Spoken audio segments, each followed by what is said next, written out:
जैसे कि फ्रेंड सर्दियों का समय आ गया है।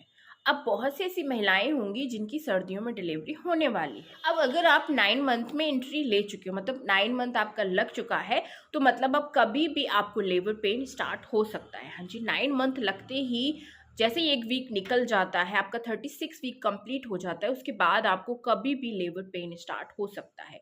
कभी भी आपको हॉस्पिटल जाना पड़ सकता है।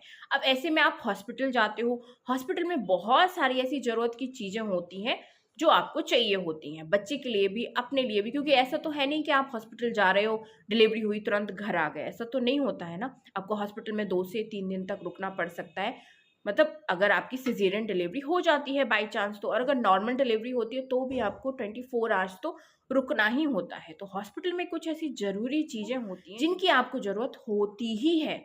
तो वही आज हम इस वीडियो में जानने वाले हैं कि अगर आपकी डिलीवरी भी सर्दियों में होने वाली है तो आपको अपने हॉस्पिटल बैग में क्या क्या रखना चाहिए, अपना हॉस्पिटल बैग आपको कब से तैयार कर लेना चाहिए। वीडियो बहुत ज़्यादा हेल्पफुल है आप सभी के लिए। आप लोगों की रिक्वेस्ट पर ही ये वीडियो बनाया है।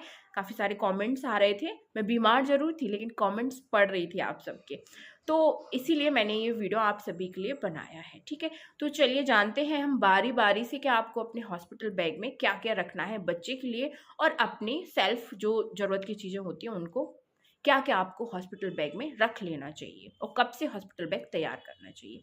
वीडियो अगर अच्छा लगे प्लीज़ तो लाइक करें, एंड चैनल को भी आप सब्सक्राइब कर सकते हो इसी तरीके के और भी हेल्पफुल वीडियो देखने के लिए। चलिए फिर स्टार्ट करते हैं आज का वीडियो। मैं हूँ आप सबकी फ्रेंड रेशु। सो फ्रेंड्स, सबसे पहले हम जानते हैं कि आपको अपना हॉस्पिटल बैग कब तैयार करना है। तो फ्रेंड, जैसे आपका 9 मंथ लग जाता है, आपका 1 वीक कंप्लीट हो जाता है, 36 वीक आपका कंप्लीट हो जाता है, उसके बाद आपको अपना हॉस्पिटल बैग तैयार कर लेना चाहिए, क्योंकि 36 वीक कंप्लीट होने के बाद आपको कभी भी लेबर पेन आ सकता है। लेबर पेन के कुछ आपको लक्षण दिखाई देंगे, जैसे कि ब्लीडिंग, स्पॉटिंग नज़र आ सकती है, आपको मरोड़ हो सकती है, पेट में, कमर में, पैरों में भी दर्द हो सकता है। ये जो दर्द होता है वो आपको हर 5 मिनट में, 10 मिनट में बार बार होगा, रुक रुक कर होगा।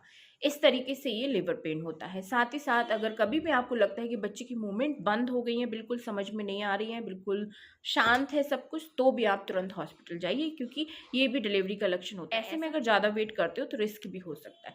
साथ ही साथ अगर आपकी पानी की थैली फट जाती है, प्राइवेट पार्ट के रास्ते से काफ़ी सारा पानी निकलने लग जाता है, तो भी आपको हॉस्पिटल जाना चाहिए, लेबर पेन के लक्षण। सो ये मैंने थोड़ी सी वर्बली इन्फॉर्मेशन आपको दे दी, बाकी डिटेल में चैनल पर वीडियो है जिससे आप आसानी से पहचान पाओगे कि आपका लेबर का समय आ गया है, अब आपको हॉस्पिटल जाना है।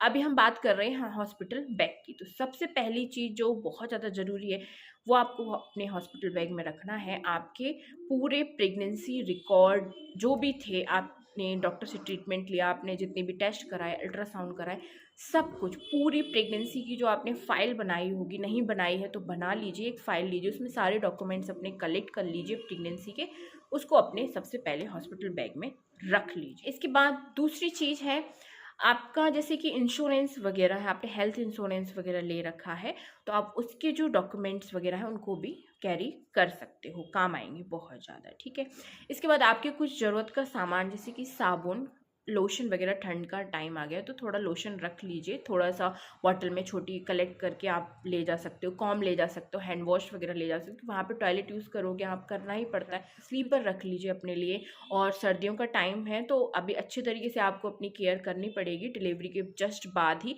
तो 1-2 स्वेटर भी आप रख लीजिए। अगर वूलन गाउन मिल जाती हैं फीडिंग वाली, फीडिंग गाउन, तो वो रख लीजिए, नहीं मिलती हैं तो आप स्वेटर रख लीजिए और नॉर्मल गाउन रख लीजिए। ठीक है, और साथ में सॉक्स वगैरह भी रखिए अपने लिए, और कैप भी रखिए, क्योंकि आपको डिलीवरी के बाद कान अपने कवर करके रखने पड़ेंगे, सर को भी कवर करके अच्छे तरीके से रखना पड़ेगा, तो एक वूलन कैप वगैरह भी आप रख सकते हो। कुछ सॉल रख सकते हो एक आपके अपने लिए, जैसे कि बच्चे को फीड कराते हो तो अंदर अच्छे तरीके से कवर करके बच्चे को आप वहाँ पे हॉस्पिटल में फीड करा पाओ। ठीक है, और आप चाहो तो 1 से 2 आप मैटरनिटी ब्रा भी रख सकते हो, डिलीवरी के बाद काम आएंगे। ठीक है, और आप 4 से 5 पैंटी भी रख लीजिए, थोड़ा लूज साइज में होनी चाहिए, क्योंकि अगर आपकी सिजेरियन डिलीवरी हो जाती है तो भी काम आ सके। ओके, और हाँ, ब्रेस्ट पैड रखना बिल्कुल मत भूलिएगा, और अपने सैनिटरी पैड भी आप साथ में ही कैरी करके चलिएगा, क्योंकि वहाँ हॉस्पिटल में आप लेते हो और हाई रेंज में आपको मिलते हैं, ज़्यादा रेंज में, तो आप अच्छे ऑफर में अभी से ही मिल रहे हो उनको खरीद कर रख लीजिए। ठीक है, ब्रेस्ट पैड आपके बहुत काम आएंगे, क्योंकि जब डिलीवरी होती है ब्रेस्ट से क्या होता है कि मिल्क लीकेज होने लगता है, तो कपड़े खराब होते हैं, तो आप ब्रेस्ट पैड का यूज़ करके सेफ रह सकते हो। ब्रेस्ट पैड से क्या होता है कि जो मिल्क लीक होता है उसको वो सोखते रहते हैं, तो आपके कपड़े वगैरह खराब नहीं होते। तो ब्रेस्ट पैड का पैकेट भी आप साथ में लेकर चल सकते हो। ये तो हो गई आपकी कुछ ज़रूरी चीज़। अब हम जानते हैं बच्चे के लिए आपको क्या क्या रखना है। तो जैसे कि सर्दियों का टाइम है अब, तो आपको अच्छे गर्म कपड़े कम से कम 3 से 4 जोड़ी आपको ज़रूर रखना है अपने बच्चे के लिए। पूरा ऊपर से लेके नीचे तक कपड़ों वाले बच्चों के सेट्स आते हैं वुलन के, वो आप 3 से 4 रख सकते हो। अंदर एक बिल्कुल गर्म वाली जो इनर होती है वो रखते हो। बच्चों के लिए ग्लव्स तो ड्रेस में ही आते हैं।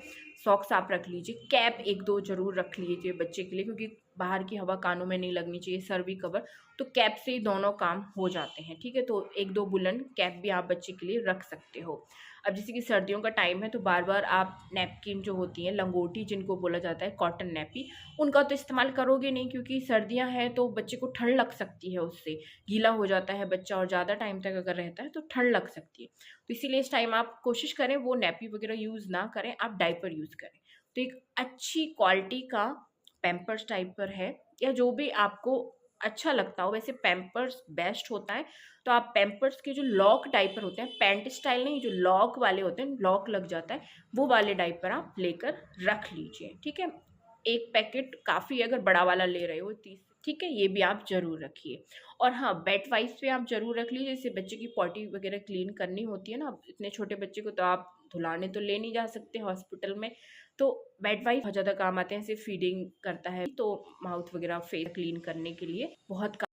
और हाँ, बच्चे के लिए कैरी ब्लैंकेट आते हैं, बच्चे को कैरी करने के लिए साइज में मिंक ब्लैंकेट आते हैं, उनको भी आप 1 से 2 जरूर ले लीजिए। और एक वाटर सीट भी लेकर जरूर रखिए, जैसे कि बच्चा कभी सुसु कर देता है, सुसु लीक हो जाता है, अगर डाइपर में पॉटी लीक हो जाती है तो वाटर सीट से प्रोटेक्शन रहता है। आप भी गंदे नहीं होते हो, आप भी गीले नहीं होते हो, एंड जो कैरी करता है उसको भी प्रॉब्लम नहीं होती है। तो आप इसके साथ, जैसे कि बच्चे को अगर आप क्लीन कर रहे हो तो 1-2 छोटी सॉफ्ट टॉवल, बिल्कुल जो सॉफ्ट होती हैं, उनको भी आप जरूर रखिए। साथ ही साथ बच्चे का स्किन केयर पूरा रखिए, जैसे कि हेयर ऑयल वगैरह भी आप रख सकते हो, बॉडी लोशन रख सकते हो, क्रीम रख सकते हो, फेस क्रीम वगैरह। और एक डायपर रैशेस क्रीम भी आप लेकर चलिए बच्चे के लिए, क्योंकि डायपर पहना होगी तो उसको अप्लाई आपको करना पड़ेगा। और ध्यान से एक कटोरी चम्मच भी आपको रखना चाहिए। जैसे कि अगर आपका ब्रेस्ट मिल्क नहीं आता है तो नर्सेस क्या होती हैं कि ऊपर का दूध, फॉर्मूला मिल्क वगैरह होता है, वो बच्चे को देती हैं, तो कटोरी चम्मच से भी दे सकती हैं। अगर नहीं बच्चा लेता तो बॉटल से भी दे सकते हैं। तो एक फीडिंग बॉटल जो आती है अच्छी क्वालिटी की, वो ले लीजिए, और या फिर एक कटोरी चम्मच लेकर अपने बैग में, हॉस्पिटल बैग में रख लीजिए। तो ये कुछ इंपॉर्टेंट चीज़ें हैं जो आपको अपने हॉस्पिटल बैग में ज़रूर रखना चाहिए, बच्चे से जुड़ी हुई और खुद से जुड़ी हुई। ठीक है फ्रेंड्स, तो आई होप कंप्लीट इन्फॉर्मेशन आपके लिए काफ़ी ज़्यादा हेल्पफुल रही होगी। मिलती हूँ आप सबसे अब नेक्स्ट वीडियो में। ये वीडियो कैसा लगा है लाइक करें, कमेंट्स में ज़रूर शेयर करें, और किस टॉपिक पर आप वीडियो चाहते हो। Bye bye, thank you.